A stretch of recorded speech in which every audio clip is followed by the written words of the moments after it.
Klabu ya Simba imetangaza rasmi kuachana na mshambuliaji wao Jonathan Soa, na Simba sio kuachana tu, bali wametoa sababu ambazo zimefanya kuachana na mshambuliaji wao huyo.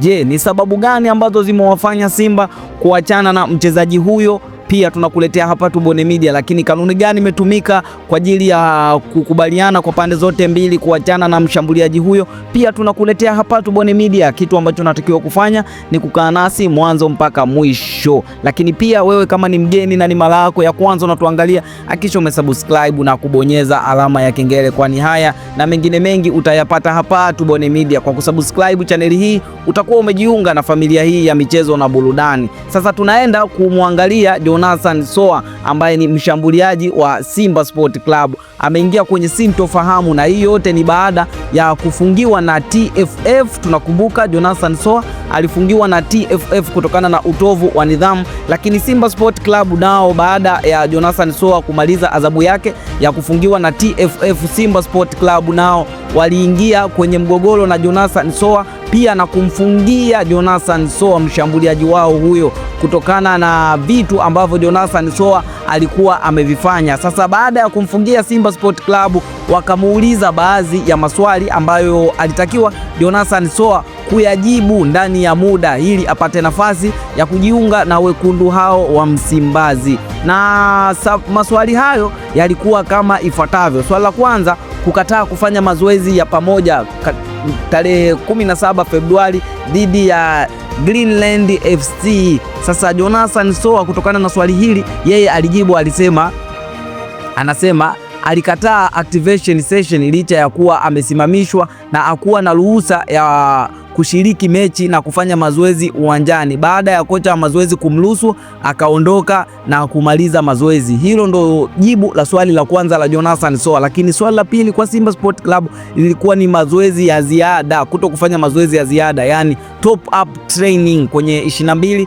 Februari. Lakini Jonathan Soa anasema kulikuwa na mkanganyiko ambao ulitokea, changamoto ya kiusafiri, basi kuchelewa na kukosa vifaa vya kimichezo. Anasema mazoezi hayo yalifanyika baadaye katika hoteli ya timu pamoja na wachezaji wenzake na kocha wa viungo, na hivi ndivyo anavyosema Jonathan Soa. Lakini swali la tatu ambalo lilikuwa linamhusu Jonathan Soa kutoka kwa Simba Sport Club ni kufika kuchelewa mazoezini tarehe 16 Februari. Kwa nini Jonathan Soa anachelewa kufika mazoezini? Na Jonathan Soa anakiri alichelewa kama dakika 5 baada ya kulala usingizi bila kukusudia kufuatia kikao cha kuangalia video za timu. Anasema alimjulisha kocha mara moja na haikuwa makusudi. Na hilo ndilo swali la tatu ambalo Simba walitakiwa kumuuliza, lakini yeye alijibu hivyo. Lakini swali la 4 ambalo walimuuliza Simba Sport Club ni vikao vya timu. Yeye anasema anakaa kabisa madai ya kwamba aliwahi kuchelewa kwenye vikao vya timu.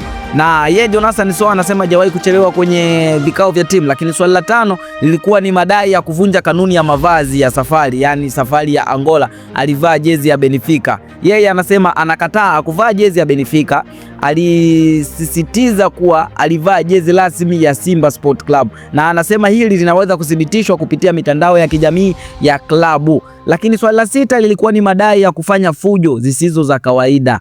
Kwani Jonathan Soa anafanya fujo? Lakini yeye anasema alichokifanya ni tackles za kawaida tu za kiushindani na si jaribio la kudhuru wapinzani au kutaka kutolewa kwa kadi nyekundu. Na swala la 7 ni tetezi za kupokea rushwa, lakini yeye alipinga vikali madai kwamba akupokea rushwa yoyote kutoka kwenye vilabu vikubwa kama vile Young African pamoja na Singida. Anasema tuhuma hizi ni za uongo na zinaharibu jina lake, na anaiomba klabu ichunguze na ifanye ufafanuzi. Na haya ndio majibu ya Jonathan Soa. Sasa tunarudi kwa Simba Sport Club. Baada ya kupokea majibu haya, wameamua kutoa ujumbe mzito, na ujumbe wa bodi ya mkurugenzi wa Simba Sweden Mkwabi amesema suala la Jonathan Soa bado lipo katika kamati ya nidhamu na klabu hiyo, hivyo uamuzi wake utatolewa kila kitu kitapokuwa sawa. Mkwabi alisema hayo baada ya kuwepo kwa taarifa za Soa kujibu tuhuma zinazomkabili alizofanya uongo wa klabu kusimamishwa tangu timu ilipokuwa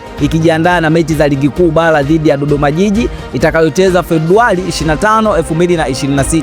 Kama viongozi hatutajua hatima yake kwa kuwa suala lake lipo mbele ya kamati ya nidhamu litakapomalizika procedure zote zitakapomalizika na utaratibu wake, ndio uongozi wa klabu utajumulishwa. Na haya ndiyo majibu ya mkurugenzi wa bodi ya Simba Sport Club. Je, Jonathan Soa sasa hivi atakuwa kwenye wakati gani? Drop comment hapo kama utakuwa wamemwonea Jonathan Soa au Simba Sport Club wapo sahihi. Lakini pia usisahau kulike, kushare na kusubscribe kwa taarifa nyingine. Mimi ni Tubone Media, hadi wakati mwingine, bye bye.